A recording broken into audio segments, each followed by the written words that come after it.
Hey, what's up? So, woke up to this article by Variety. It's how the ad-supported streaming era is transforming the way brands reach audiences.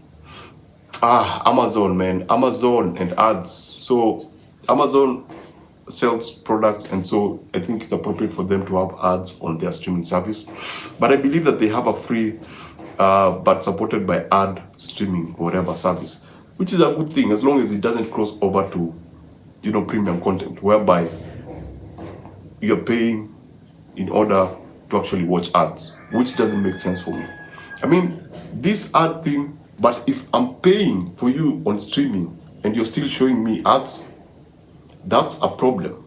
I'd rather you charge me more than actually show me ads. Because here's the thing, the more ads seep into our premium content, you know what happens? You take power away from the people, you take it to the advertisers. What do I mean? Most of the content that will come will be dictated by. I know that I wish you should actually read the article. Read the article for yourself because it talks about what against what I'm talking about. Because they try to imply that whatever ad support, whatever is happening is actually positive. But looking at it from the other side, I don't think there's anything positive about it because it stops being about the audience. It becomes about brands and this service helping brands reach people. Basically, it basically means that you're running away from ads. That's why you're paying for your streaming, but ads will also follow you there. It's not designed to actually work for the consumer. It's designed to work for the brands. That's my biggest problem. Let's look at YouTube. YouTube would say that you're not supposed to cast for the first 5 seconds because brands don't like that. You're not supposed to say something dirty for the first 5 seconds. It never used to be there, but it was implemented a few years ago. And so now all YouTube videos, clean content for the first 5 seconds. Let's say that's the rule. You see, that alone, because they're doing that because of the advertisers, that alone says a lot. What does that actually mean? Think of a future whereby now all streaming services have ads. And I know it's a totally different scenario, and that's why I urge you, after this, just go read the article for yourself. It will give you a different look at what I'm talking about. And for me, it's more of an opinion based on what I've read.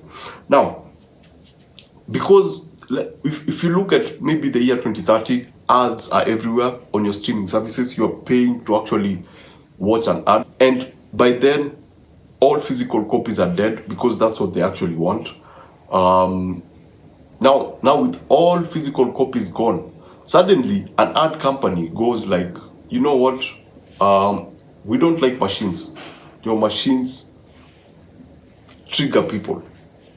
And so all these streaming services decide, you know what? These corporate people have said that they don't want machine on their content. Let's get rid of all the Terminator movies. Let's get rid of all the iRobot movies. So you have a scenario whereby, as a Terminator fan, I cannot find Terminator. It's nowhere to be found. You know why? Because certain streaming services, based on what the advertisers demand, they've actually removed and killed off something that actually audiences loved. I know it's crazy, but you see it every day on YouTube, you see it on Twitch, whereby if you don't align with a certain narrative that actually works and aligns with the advertisers, you are either you're blocked or you're removed from that particular platform. So in the future, we may have situations like that whereby we are in a weird space whereby physical copies don't exist, and then we are going into a world where the content will be dictated by these greedy people called advertisers.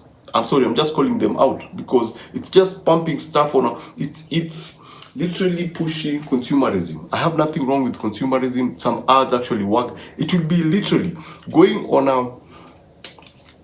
They talk of innovative. Actually, let me just read you.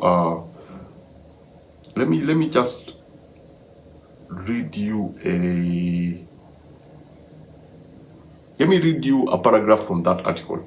The streaming TV landscape is in a state of transition, and ongoing fragmentation across the digital entertainment space has made it difficult for advertisers to reach the right audiences and measure outcomes.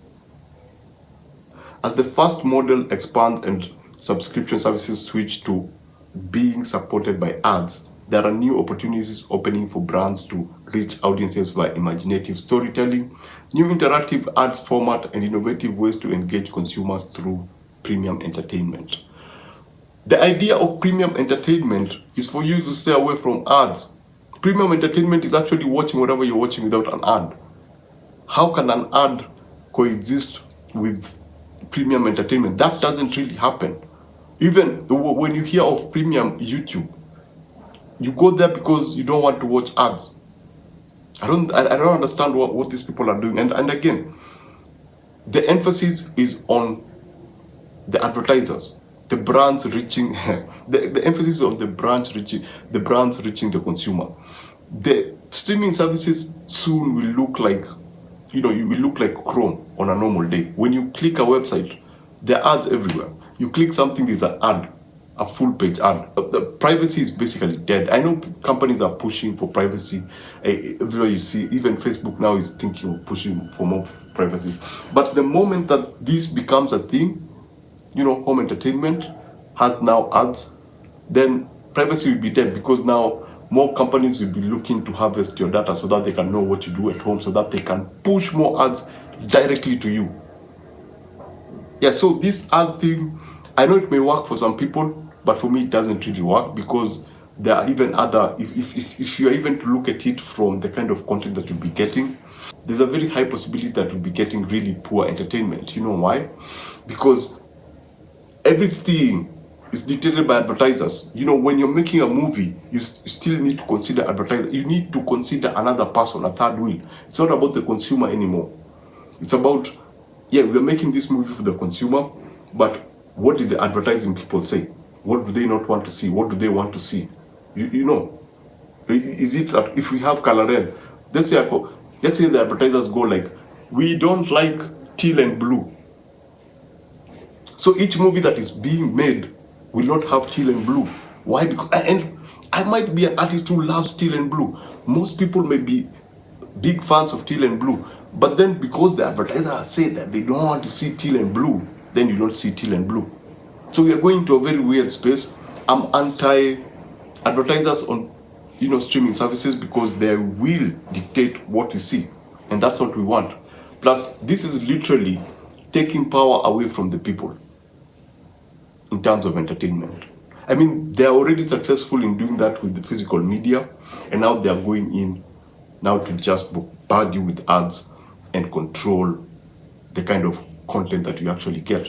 Anyway, that's my opinion on the article. You can actually just look at the article for yourself. Anyway, that's my opinion. Remember to always watch what you enjoy, and enjoy what you watch. Thanks for watching this. Please subscribe, and I shall see you on the next one.